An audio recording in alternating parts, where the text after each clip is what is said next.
So it's Wednesday, the day in the week which has become more popularly known as Hump Day.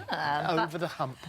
But here to help us dump the hump and be happy are Nick and Eva Speakman with their inspirational life-changing techniques to be a happier you. Absolutely, So yeah. to be a happier you, simple steps, you say, actually. It's sort of changing your mindset, practising it, actually. Very much so. It can change your outlook on life. Well, do you know what, Philip? An article came out a couple of days ago. And that article said that you hold the key to eternal enlightenment. So maybe... Phil, can you share it, please? Yeah. What is the key? Maybe And we it should came be as a asking you. surprise to me. But yes, I'm generally quite a sort of positive outlook, I think. What a nice thing to have said about you, though. Isn't It is a nice Like thing. you'd, Although you've happy seen me person. miserable. No, I know. Yeah, But well, apparently not there's- that often, though. To be Apparently honest. there's no photographs of you being miserable. Oh, I'm sure there are if you look hard enough. But yes, happiness. So because you're on a tour at the Yeah, moment, the we How are. to Be That's Happy right. tour. It's We until are. the 18th of May.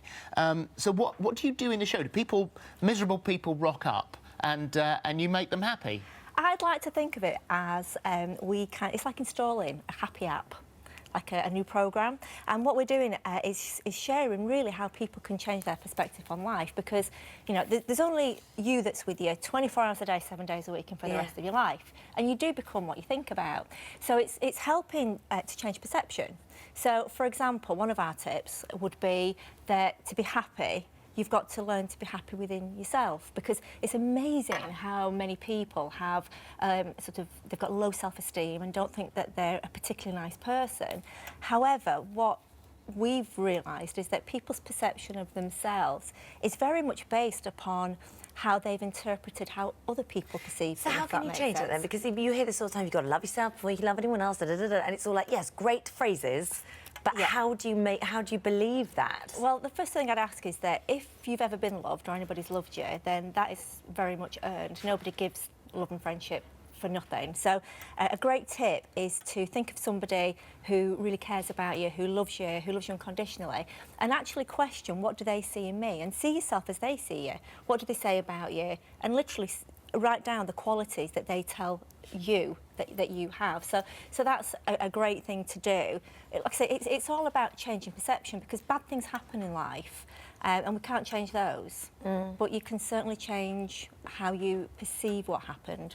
So it could be that you learned something from that. It made you a stronger person.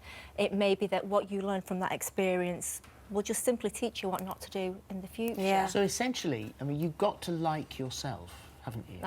Yeah, because that's where it absolutely all starts, isn't it? The way you interact with the world is based on your perception of yourself. And as Eva said, we don't always choose that. We pick things up along the way, and we don't actually sit down and think, what do I want to be like? See, another key component is considering the world like a mirror. Whatever you want to come back, you've got to give it out. You know, if you walk down the road and give someone a smile, chances are you might get one back. If you give someone a handshake or a hug, you'll get those things back. But if you're constantly griping and moaning about things, and if you argue, then what do you expect? People are going to argue back.